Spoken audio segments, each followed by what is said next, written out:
Welcome all. In this video, I am going to show you how Java can be installed in Android mobile or Android device and can be practiced easily. So let's start by going to Play Store. Just type Java here. Then searching, we will get so many applications, so we can concentrate on learn Java. This is the application we can concentrate on, and this application we should install in our device. So it is installing, just wait a little. So using this application we can write Java application programs normally. So it is of 5.14 MB as we saw, so the installation will be very fast. So let it get installed properly, then we can open it directly or from desktop we can open. So I am opening from here itself. So after opening, it will ask you the options like allow learn Java. To access this device location, obviously we have to do allow. Then it will ask you to log in.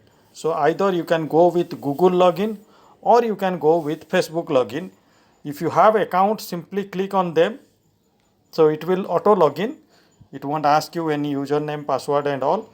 It will open the screen as you have seen now. Thereafter, as first time we are opening, so it will show you start learning now and all. So we can simply click on those options what it shows. Now in this case, it is showing some tutorial which we need not to go with. Simply we can choose back button in our mobile to get back screen like this. Then it is saying of got it option, so we can click on got it. Okay, then to write a new program on your device, we simply have to click in this 3 line, that is menu button, and you can notice one code playground option is there. We can click on code playground to start the coding, to start writing the coding. Now it is showing you got it option. We can click on got it. So many other peoples, they have done some programs, so it is showing them. We can share also our program on this environment. Now at first, let's try to write a simple new program. So just click on the plus button to open the window. So this is the basic structure of Java program. The basic structure of Java program says public class, then program. That is the class name. Thereafter, public static void main string, there is a square bracket, then written args. These particular lines we will explain or we will learn little later. Now at first, as all of us are new to Java, so let's write a simple program on Java to display all of your name. Then we will concentrate on all this thing which is given on screen. So as in C++, we used to write, to print a statement, we used to write cout, then 2 less than symbol, that is insertion operator, then within double quote we used to give message, then semicolon. So in Java, what we need to do to print anything on screen, in place of cout, we need to write system. And remember, the system, the S is capital, as Java is very much case sensitive, so it is capital. Once you write little bit of system, automatically the system word will come. So you can click on it to take the system word from it. So automatically the system, the word will be typed for you. So you need not to type also. So this is very user friendly app. So now bring little back your cursor and use dot sign. System dot out. So we have to write out. Dot print. We have to write here print. There will be two options. One is print and one is print ln. Print option will print the line in same line. Print option will print the line in same line. And print ln, what it does, after printing the line, it will bring the cursor to the next line. What the print is doing? Print will keep the statement in the same line. After printing, it will stay there. Okay, the insertion pointer will stay there. But println, what it does, after printing, it will come to the next line. So let practice with print at first. So as you saw, like writing little pr also the print is coming. So we can choose from here in spite of writing. Thereafter, we can choose bracket. See, giving the bracket, automatically the ending bracket also is coming. Then within double quote, we can write the message like this is our last program or this is our first program. So I am specifying here, this is my first Java program. Okay. After that, just like C++, we have to end it with semicolon signs. So this is how. At first I wrote system, S is capital. Remember, Java is very much case sensitive. Then dot write, dot out, dot print. How can we read it? System dot out dot print.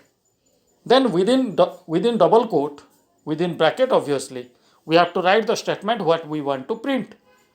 Now there is a run button. If you check right button, we can click on it to see the result. We can click on it to see the result. So there is a output window opening. You can check the output is coming so nicely.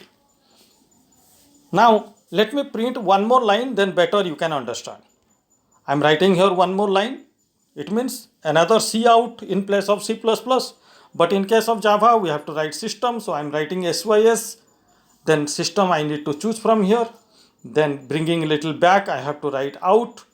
Then dot print. Okay, PR. So print also is coming. I gave print. Then within the bracket, within double quote, I have to give some message. Message is, suppose you say your college name, your own name. So I am specifying my name here. Suppose Rashmi, Ranjan and Das. Fine. So thereafter semicolon always, just like C++. Fine. So 2 line I printed. Let's check the output. There is no error, nothing. So we can press on the run button to see the result. How the result is showing, all of you please notice. The result is showing in 1 line, but we have printed them in 2 different lines. But the result is showing in 1 line. Why? If you have remembered, previously I have shown you 2 methods in print. One is print and one is println. In case of first line, there is a print option. So we have to make it println. ln for line, ln for new line. So if I made println, what will happen? Now after printing, this is my first Java program, the cursor will come automatically to down. So that anything you are printing rest onwards will print down. For example, Rashmi Ranjan Das will appear in next line. So let's check by pressing on the run button. It's taking time as it is running from net. So this is my first Java program is coming in 1 line, and in that line only I have used ln in the sense after printing that line, the cursor all of you knows the insertion point, the cursor will come to the next line. So that if I print Rashmi Ranjan Das, then the Rashmi Ranjan Das will be printed at last, means at next line. Now let's try with a third line so that better you can understand. So going here, I have to print a third line. So if I want to print in next line, so I have to use here ln.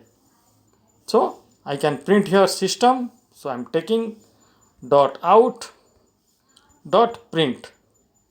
See, it's not coming automatically. So what you do, use nearer to it, out dot print. Okay, print. I'm using print. If you say, sir, let use println, no problem. You can use println also. So print or println, print will keep the cursor there only after printing, but println will bring it to next line. It is something like after typing or after writing on your copy 1 line, you are bringing your hand to the left side. It is something like that. So println, I kept the double quote and I am specifying the place from to where I am belonging. So I am specifying here Bhubaneswar. Okay, semicolon now. Now let's check by running the program. So I printed 3 lines of statement and I use ln in all the places. So do you know whose ln is working? The first 2 ln is working and the third ln does not have any use. If I am removing the ln also, still the output will be like this, the way I got previously, because I don't have any content after Bhubaneswar.